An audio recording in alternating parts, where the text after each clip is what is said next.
Yeah. Pro Fan Sports Podcast. Let's get it. Pro fans, tune into the program. Every single week, get the dope, fam. Sean on the mic, very flat too. Keep you updated, that's what we do. Pro fans, tune into the program. Pro fans, tune into the program. Pro fans, tune into the program. Every single week, get the dope, fam.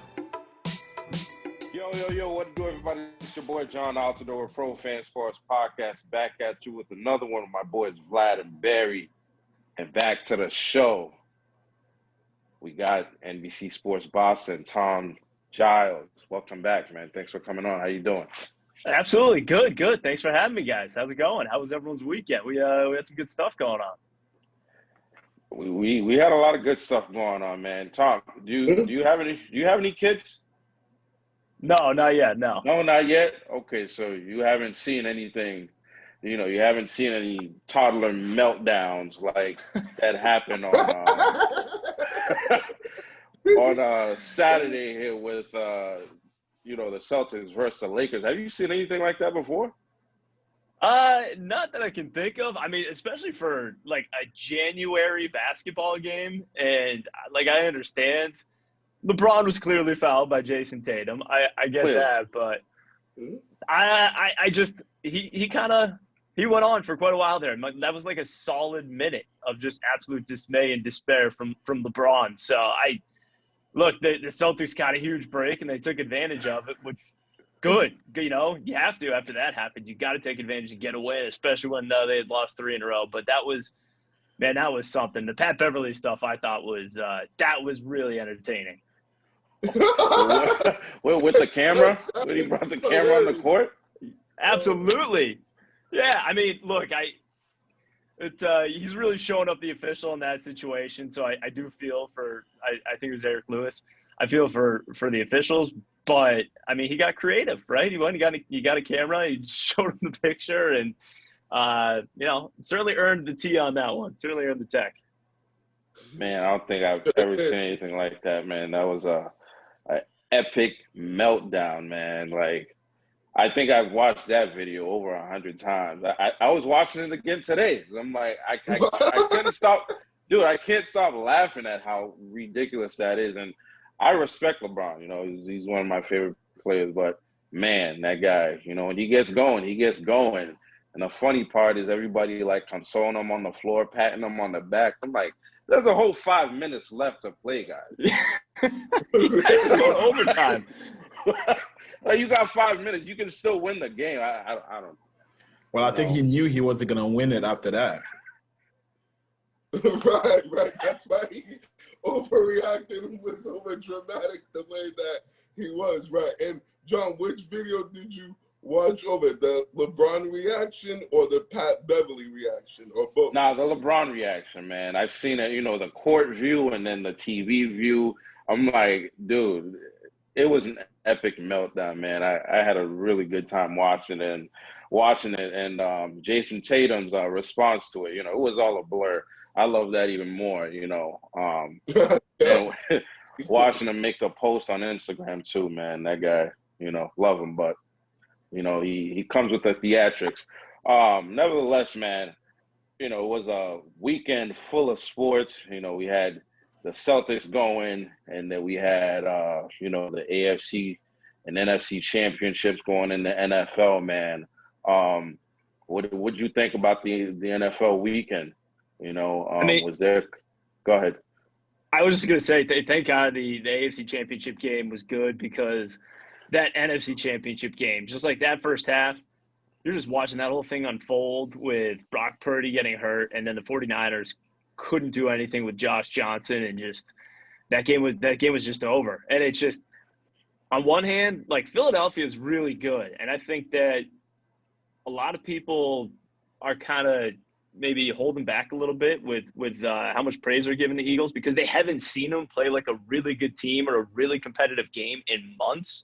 And even then, that was like, you got to go back to Washington when they lost with Jalen Hurts, but they're a really good team. But, that game was just an absolute – that was a disaster for the 49ers, and it kind of I think by the second quarter, I turned to my buddy. I'm like, I mean, now all this does is open the discussion for, does Tom Brady go to the 49ers? Would the 49ers want Tom Brady? I mean, you got a Super Bowl ready roster, you would think, and you just need a quarterback. So that was and then the AFC Championship game, I thought, lived up to the hype. Obviously, wanted to see it end maybe a little more cleanly. It stinks when a game kind of ends on a penalty like that, and that you had some of the calls that went the way they did. I didn't have a dog in the fight. Like I didn't care one way or another necessarily who won the game. Although I did have some interest in the Bengals, but you want the game to be just for sure decided by the players and come out of it and say, absolutely, that's the better team. Although I do think Kansas City is the better team. You mean too many 3rd and 9 penalties was going on? Is that what you're talking about? Yeah, 3rd and 9 and then 3rd and 9 again. And I mean, all I got to say is thank God that didn't hurt them. So, but it was just, that was crazy. Like I can't remember ever seeing something like that. I've never seen it. Me either. I didn't even get the explanation as to why they gave them multiple 3rd down and 9 plays. Like, yeah, they were trying to explain it on the broadcast, but really wasn't making any sense and couldn't comprehend what they were saying and what their reasoning was behind that. Could you, Tom? Could you? I was confused, and how many times have we seen Zach Taylor just like confused by officials and everything else on the sideline this year? I think he's done a good job with that Cincinnati Bengals team. He's like emerging as one of the best coaches in the NFL. They obviously could have done some things differently. I didn't, going back to like the Bengals offense, that Chiefs defense, it's not that great. Like I thought that they'd be able to put up more than 20 points. And when you got 3rd and 3 and you're 2nd and 3, 3rd and 3, you're chucking it deep. I kind of didn't understand a couple of the decisions they made late in that game, but Joe Burrow is for real. He's right up there. He's a top 4 quarterback in the NFL for sure. And, I think you're going to see Burrow, Mahomes, and maybe Josh Allen enter that conversation. But those guys are going to be, I would think, dueling it out quite a bit over the next stretch of years here. How impressive were you with the Bengals in general this year? I think everybody last year, they made it to the Super Bowl. Everybody was like, it's a fluke. They're the Cinderella team, and most likely we're not going to see them again if they don't win the Super Bowl. They didn't win. They had a rough start of the year. They picked it up mid-year, and they made it back to the championship game. How impressive are you with them?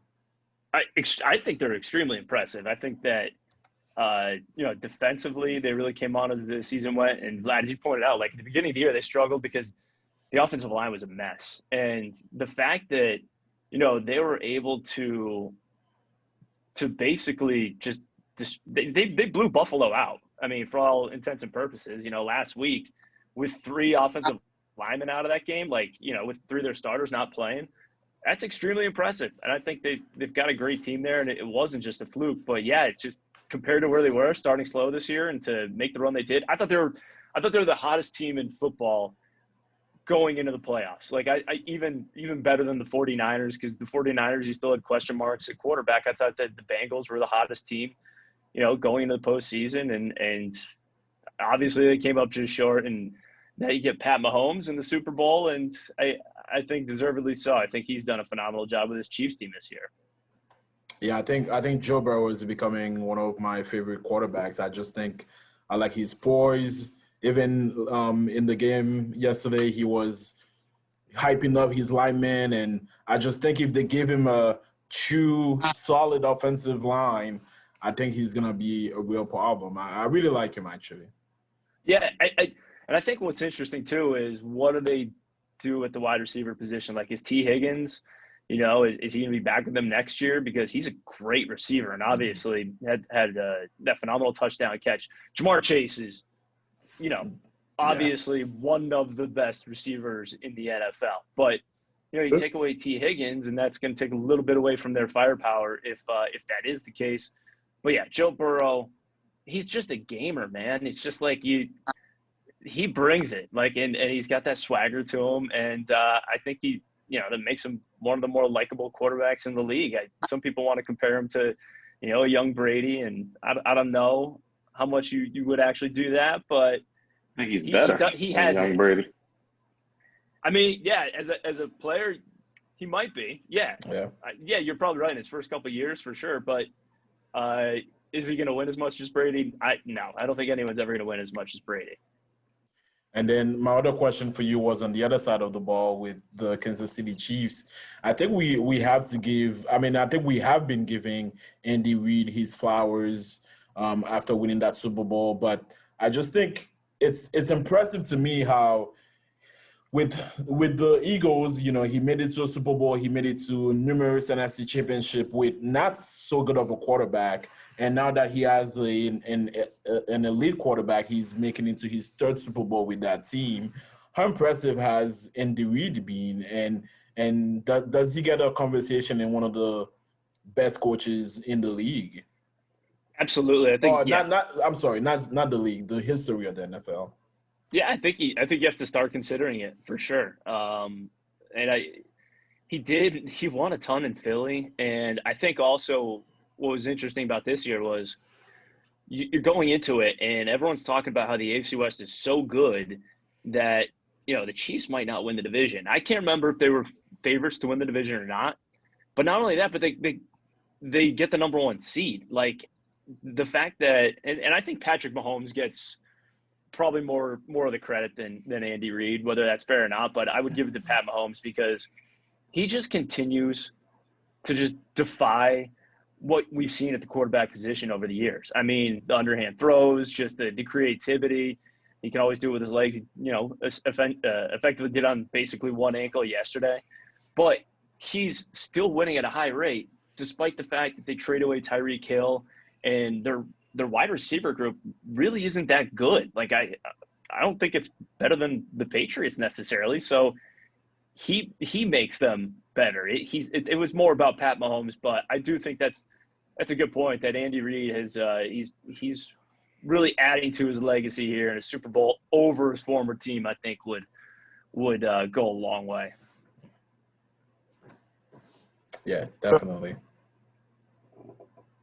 Yeah, no, for sure it would be go a long way for sure if they do win the Super Bowl this year in a couple of weeks against Philly. Kind of want to get into that matchup as far as how you think those teams match up and who do you think has the advantage going into that matchup. I mean, right now I have more faith in Philly because I just think they're the more complete roster. I think that they probably got the best defense in the league. I think that Jalen Hurts is a good quarterback, maybe even a very good quarterback. Like it's been cool to see him kind of take ownership of that position and become one of the top quarterbacks in the NFL. And he's not on the Pat Mahomes level. He's not up there with Joe Burrow yet, but they just feel like the more complete team. And also I feel like you can trust Philadelphia's health at this point. And I understand it's 2 weeks away, so Mahomes should be okay. I mean, it is a high ankle sprain, so who knows? Maybe that still limits him. And there were some, rumblings about Travis Kelce and his back. But at this point, like Philadelphia just feels like the healthier team. It's just, I think people just look at Kansas City and say they're battle tested. They've had to win close games and they had to, go through the Bengals, whereas Philadelphia just plowed over the Giants and then knocked Brock Purdy out in the first quarter and never were really threatened by the 49ers. And I think that a lot of people are just going to look at that and say, well, is Philly really as good as we think they are? I think they are. I think they're legit. And it's not their fault that, the schedule's worked out the way it has and they've faced who they have in the first two rounds. Yeah, no, it's certainly not their fault. I mean, you can only play who's on the schedule and who's in front of you. You can't really control anything that happens to the opposing team or who your opponents are, whether they're, going through injuries or their quarterback, gets hurt or multiple quarterbacks get hurt, which we saw that was the case with the 49ers. So, yeah, I mean, I think, right, I'd agree with you that the Eagles are as good as their record was in the regular season, and are the best team in the NFC and are deserving to get to the Super Bowl. They definitely have earned the right to be able to represent the NFC in the Super Bowl in a couple of weeks. Wanted to ask you about sports betting, particularly since that's going to be legalized as of Tuesday, January 31st in the state of Massachusetts. And I know you're a big betting guy. Do the weekly spread show with Joe Murray, the guest as well every Friday. And I tuned into that. You guys do a good job on there. Now, Appreciate how is it. that? Yeah, of course, no problem, absolutely. So now, how is that process going to work? As far as how people can be able to make bets once that opens up on January 31st, and and how is that going to be able to go for these upcoming events for the Super Bowl and the other sporting events that we do have coming up moving forward? Yeah, I mean, so as of right now, it's just you can only bet basically at the casinos. There's a handful of them around Massachusetts that are all going to be opening up. And, I've been at Encore quite a bit, as you mentioned. I've been there quite a bit over the last couple of years, but then even some extra times over the last couple of weeks for work. And they're excited. They're ready to go. And I think that a lot of people are going to want to, go to the window and place their bet, and it's, you got to bring cash. Like if you want to bet, you got to bring cash. That's, I think pretty much gonna be the only way to do it right out of the gate here. But, people are going to want to go to the window. They're going to want to get the ticket that has their bet on there, their bet slip, and just like hang on to that thing. I think that's going to be the cool thing to do. I'm curious to see just how busy it is for opening day, because I agree, I have a lot of people that are going to love the novelty of it.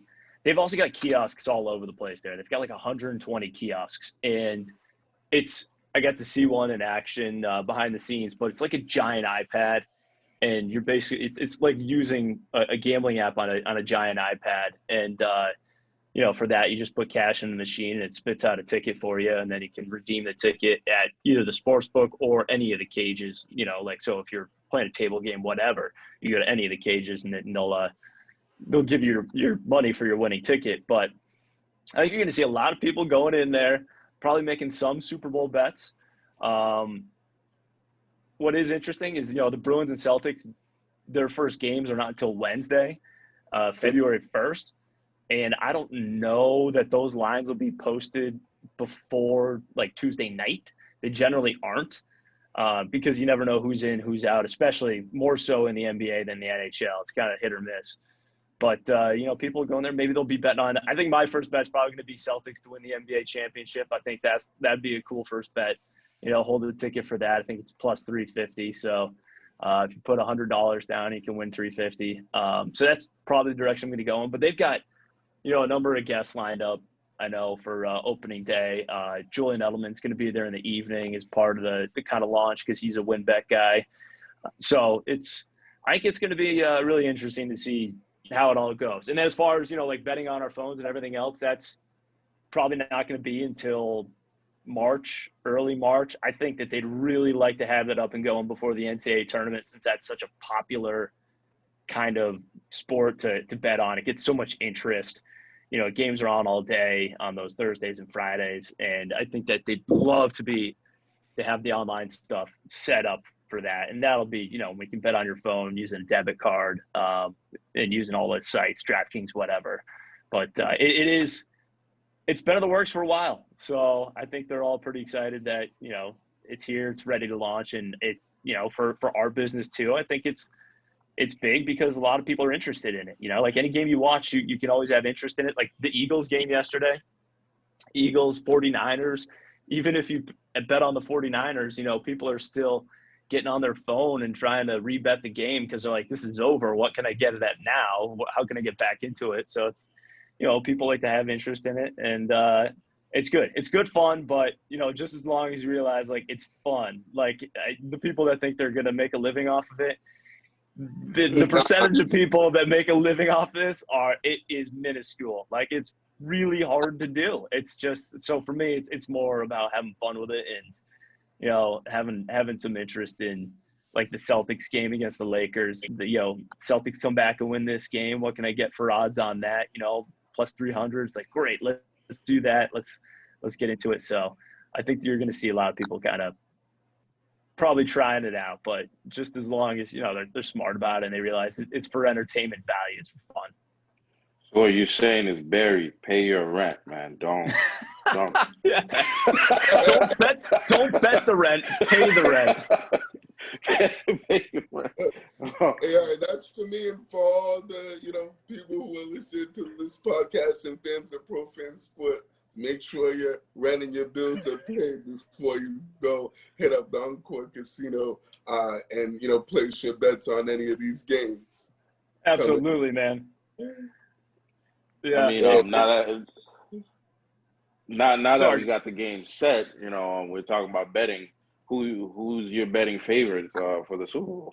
I like the Eagles right now. I like the Eagles at -2. I think they're the more complete team, and I think that they've kind of been undervalued last couple of weeks, and I assume that that's still the trend. They're going to be undervalued. I don't think that line's going to change too much. Maybe it gets out to like Kansas City +3, and then you think about that because you can never count Patrick Mahomes out. But right now, I'd lean towards the Eagles. I just have a hard time, and I have a lot of friends that are Eagles fans. Too many, as a matter of fact.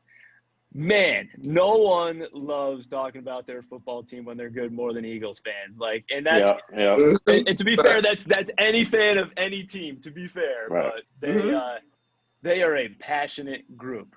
They are passionate.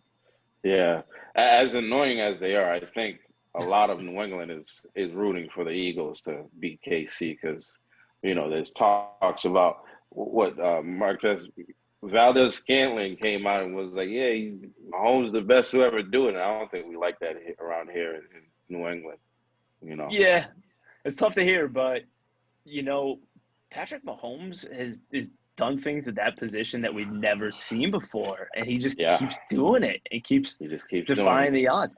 And here's the AFC is a really good conference, and for them to just continuously be the best team in a really good conference, I think it's pretty amazing. Yeah, it's amazing. Yeah. Absolutely, man. I think that game's going to be amazing, and I, for one, am rooting for the Eagles. But we'll see what happens, man. Anything can happen. Switching gears a little bit, what are you betting on the Patriots having a better offensive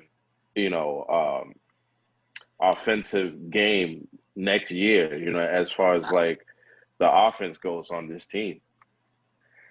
Yeah, I mean, it has to look better than it did this year, right? Like, it can't really look much worse. I think my hard time with the Patriots going into next year, what I struggle with is, are they still, like, the games they won this year, for the most part, were against backup quarterbacks and with defensive touchdowns. And I just, trying to rely on that is it's going to be tricky. Like, you can't rely on that going into the season. The offense has got to look better. And it sounds like, for anyone that covered Bill O'Brien when he was here the first time, that it will and it should look better. I wanted to see Mac Jones get better in year 2, and I feel like we didn't see that. Instead, we came out of year 2 just with more questions about Mac Jones than we did coming out of year 1, and he's got to play his way back up. Like, I think there's been more pressure on Mac Jones than anyone else on that team next year because he's got to prove that he's the guy. And I do have a question on that. I'm sure you guys have, I don't know if you got a chance to read the Herald article talking about all the dysfunction that went on. Thank you, John. That's the correct and and perfect word to describe that about everything that pretty much made that whole team a disastrous and a mess, particularly on the offensive side of the ball. You know, and it looks like they've at least, you know, gone now on the right foot. They're fixing it in Bill O'Brien as the offensive coordinator, you know, for the team, you know, for next year, and as long as he stays. So what were your thoughts on, you know, all the reports that came from that article, and also on Bill O'Brien getting hired as the new offensive coordinator of the Patriots?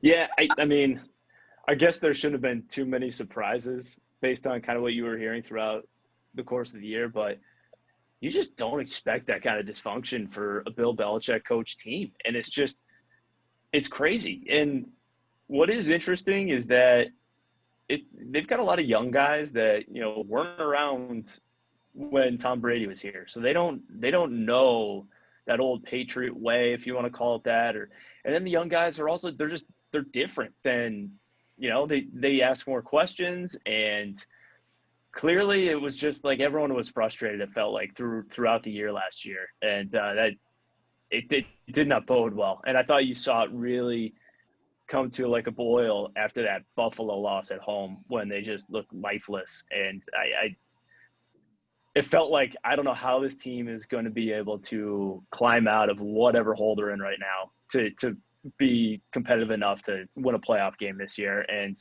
obviously they weren't. But, you know, I think the Bill O'Brien hire was the right hire. Unfortunately, I wish they did it last year. Like, I wish that he was here for year 2 of Mac Jones. You know, on that hand, it's like, well, is it a year too late? You know, it would have been great to have him last year. At the same time, it's also at least they're moving on, and they're moving in the right direction, rather than trying to fix whatever their plan was this year. You know, they're saying, nope, that didn't work. We're just going to go to Bill O'Brien and hope that he can save us and save Mac Jones. And it's feels like the right move. I definitely think it's the right move, and we'll see how they look. But it obviously has to look better than it did a year ago. It's almost impossible to look worse. Yeah, for sure. It really is impossible to be any worse than what they were this year and have that much drama and dysfunction, you know, that transpired with the team this year. I think that brings up a good question that you said, why didn't they, you know, do this last year? I think they wanted Bill O'Brien, you know, all along, but he ended up having, you know, a 2-year contract, a 2-year commitment with Nick Saban to be their offensive coordinator, and that was last year was the second year of his deal, so he wanted to honor that commitment and stay for that second year. And, you know, Bill doesn't, you know, and Nick Saban are tight and you know, best friends, so, you know, Bill doesn't want to do anything to piss off Nick Saban. So I think they you know, both wanted, you know, both respected that contract and commitment, and you know, and pretty much waited, you know, like an extra year to bring him back as the offensive coordinator. But they still shouldn't have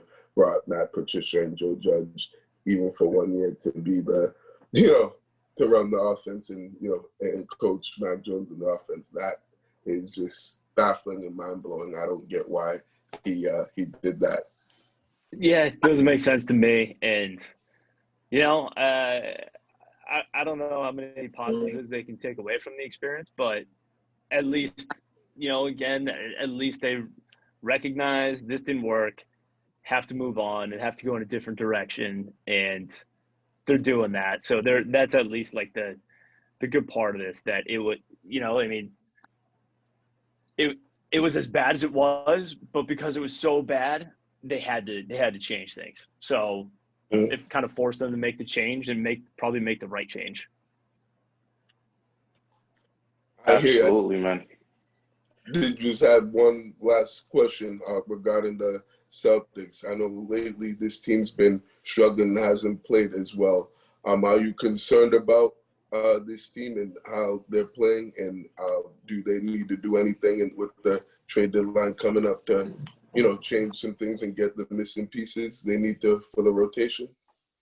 Yeah, Jakob Poeltl's name keeps coming up a lot as a big man that could add some depth there. I I mean, I like the team they have, and I don't think you want to go too far out of the way to add anything right now. I think that, Chris Mannix was just saying on our show that the buyout market's probably not going to be as robust as it usually is because you have more teams that are competing for the play-in tournament. So that market might not be as good as I thought it would be. But I could see them going in that direction.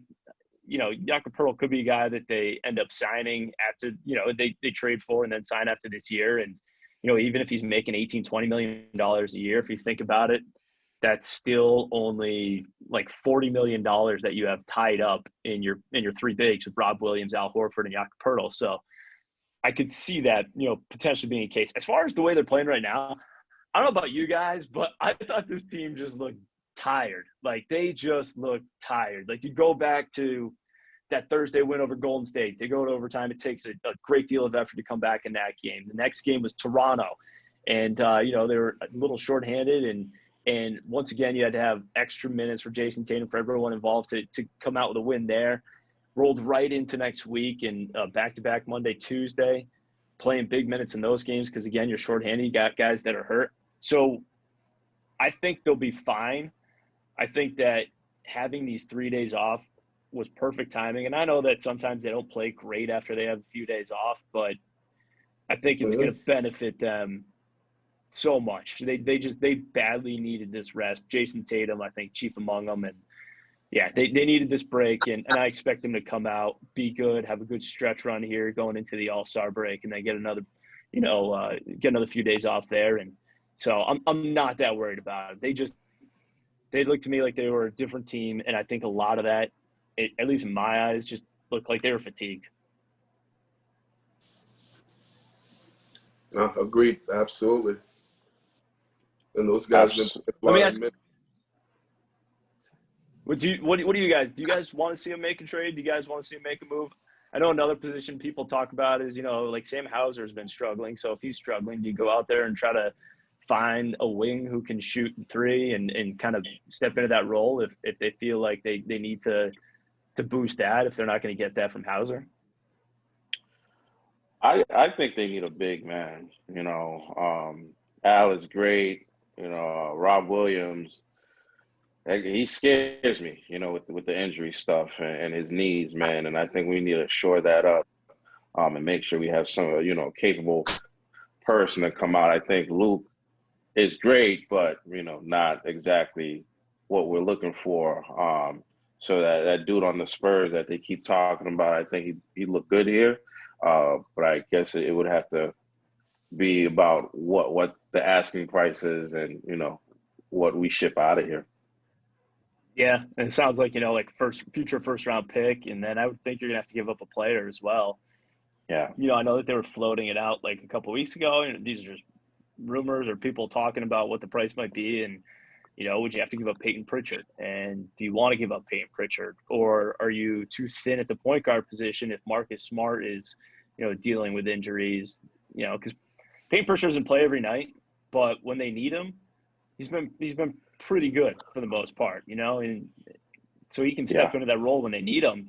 The question is just how much do you need him going forward, or Smart can be healthy, and then does losing Pritchard, is that outweighed by bringing in Pirtle? So it's kind of a tough spot because the reason it's a tough spot to me is because their team is so good right now.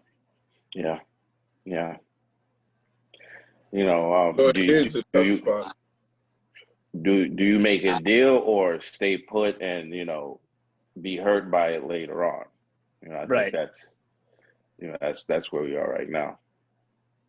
Yeah, and it's I guess if you make a move, and by the way, like I think you have to trust Brad Stevens and whatever move he's going to make because he's pulled off some great trades so far. The Derek White trade was great last year. And he's been an impact player for him this year. The Malcolm Brogdon trade was awesome. I think that he doesn't get talked about enough on this team, but I mean, he was huge the other night too in that third quarter. It was like Malcolm Brogdon and Jason Tatum bringing them back against the Lakers. When he's out, they're completely different because their second unit's just not the same. They don't have a bench, but he's he's been massive. So because Brad's pulled off those trades, you have to feel pretty good about – you have to feel confident that he's going to make the right move.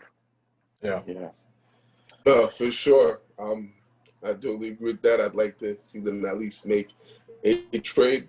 There's certainly, like you guys said, there's a couple things they need to address. So I'd like to see them address. Definitely getting another wing scorer is one of them to kind of so that the Jays, their minutes can go down, particularly Tatum's minutes, since he's been playing a lot of minutes, and definitely want to lower those a little bit if you can, keep them as fresh for the playoffs as possible. And then I think the same thing goes for the front court with the bigs. You want to keep, Rob and Al as fresh as possible and not, have them play too many minutes, particularly with Rob's injury history and then Horford's, age is getting, up there, even though he's playing well, but you don't want those guys playing too much during the regular season and, trying to keep them as fresh as possible. When the postseason comes. So definitely those are the areas and the positions I'd like to see the Celtics address in the trade deadline or in the buyout market if they can't get anything in the trade deadline. Yeah, it's coming up. You got like 10 days just about till that trade deadline. So I'm sure we're gonna hear more as we get closer to it. And it'll be interesting to see what they do, how they really feel about it, because they're going to manage Rob Williams and Al Horford throughout the regular season, and they should. They've done a good job of it, and they've done a good job of surviving the way they've done it. But you also have to think, they should probably get Jason Tatum some rest in the month of March and in early April before the playoffs start.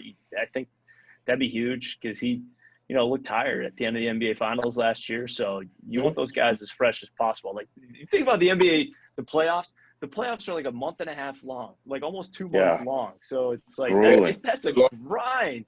Yeah, they're playing 7-game series against Miami and Milwaukee. Like they're gonna have to manage that down the stretch. And the more, like, that's why every regular season win is so meaningful for them, because you build a lead in the Eastern Conference standings, you can start to buy some rest time for these guys. So I'm hoping they do that. I got a question for you guys, because we kicked this around quite a bit, and second quarter of that 49er game, I'm just sitting there thinking, like, will the 49ers go after Tom Brady? Will Tom Brady go to San Francisco? Where do you guys think Tom Brady plays next year? Ooh, it's a good question. Raiders. Raiders would be interesting.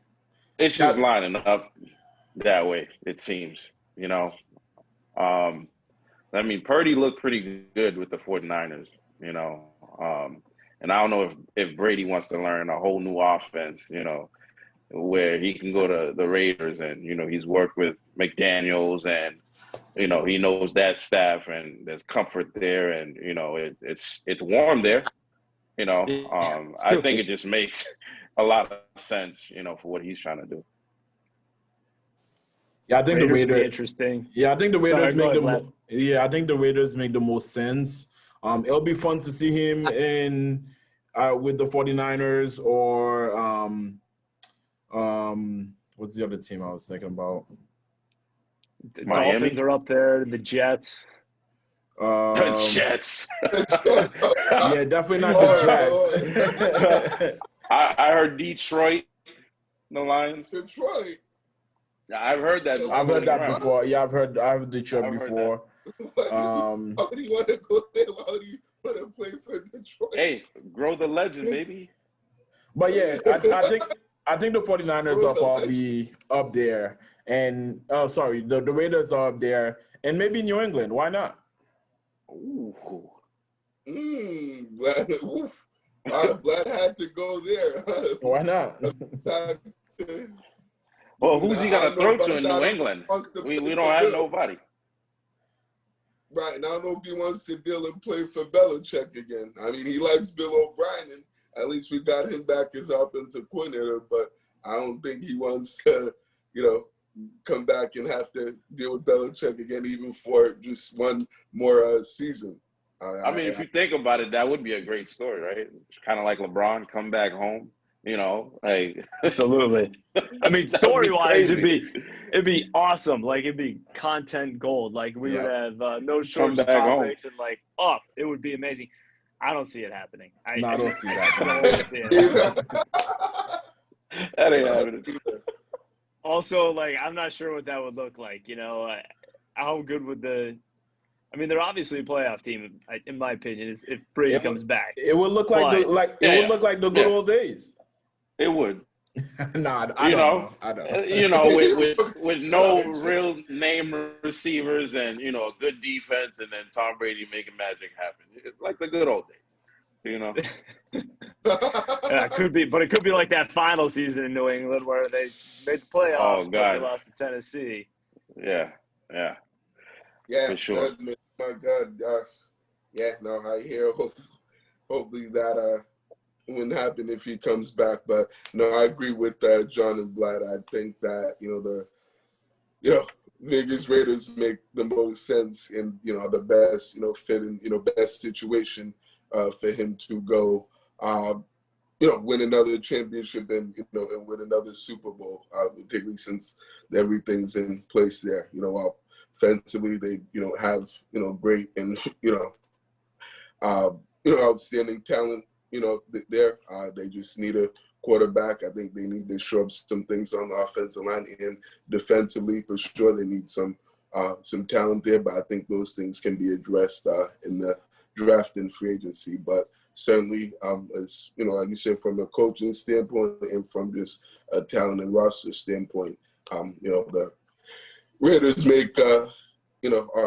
be the best fit and the best team for him to go on to win another ring, to win his 8th ring, if that is something that he wants to do and pursue in the next team, which I'm sure him being the winner and the competitor that he is, I'm sure that's what he would want in the next team he plays for.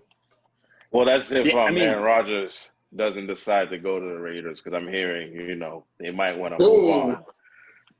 Him to the Raiders? I thought he would be going to the Jets. I thought Aaron Rodgers would be making his way to the New York Jets. No way.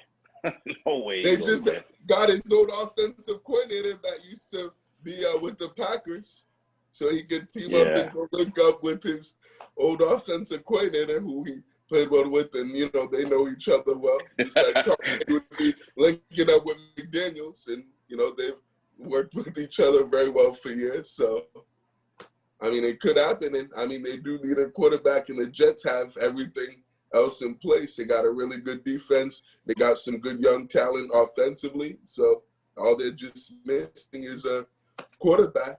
So, and he could put them over the top and get them into the playoffs. Can you imagine? Can you imagine, like, if the Jets go out there and get, like, a legit quarterback, like one of those guys, and then you look around the division and, man, like, you're already dealing with Josh Allen twice a year, and sounds like Tua is still with the Dolphins, but who knows? Maybe, like, someone else ends up in Miami and that roster's ready to go. Those weapons are amazing. So, yeah, I just, like, the Jets get a quarterback.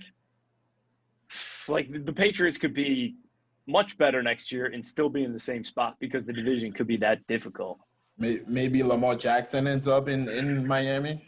Jesus Christ.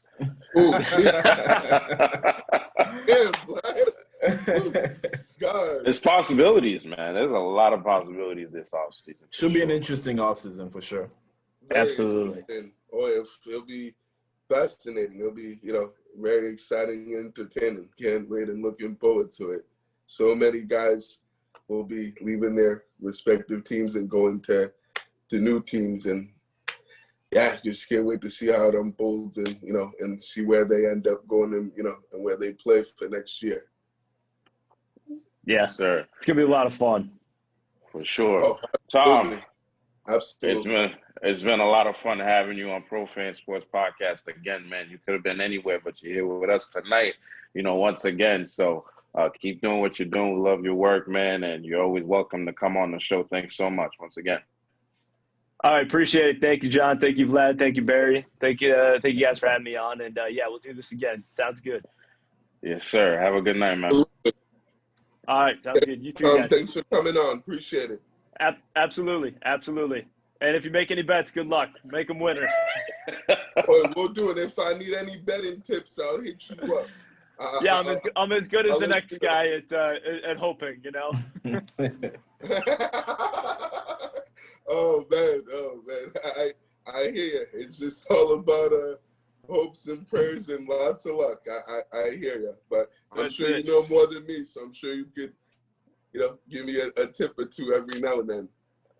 Yeah, we will have fun with it. We will definitely have fun with it. All right, thanks, Tom. Absolutely. All right, All right, Tom. guys. See you later, buddy. Thank you, guys. All right, see you guys. Yep, take care. Have a good night. Ooh, that was Yes, awesome. sir. That was awesome. The show went on a little bit longer than usual, but you know what? It's a little bonus from Tom Giles. He's an interesting guy and had a lot of great questions for us as well. So make sure you guys are connecting with Tom and following Tom on social media. His Twitter is at Tom Giles NBCS, actually at Tom Giles NBCS. And make sure you following us on all platforms. We're at ProFan Sports on all platforms except for Instagram, and that's at ProFans_sports. Make sure you smash that black button at the bottom of the video, subscribe, like the video, share videos, comment, whatever, man. We here. Thanks for the support as always. And until the next episode, man, we'll holler at y'all. Peace out. Have a good week. Thanks for watching. See y'all next week.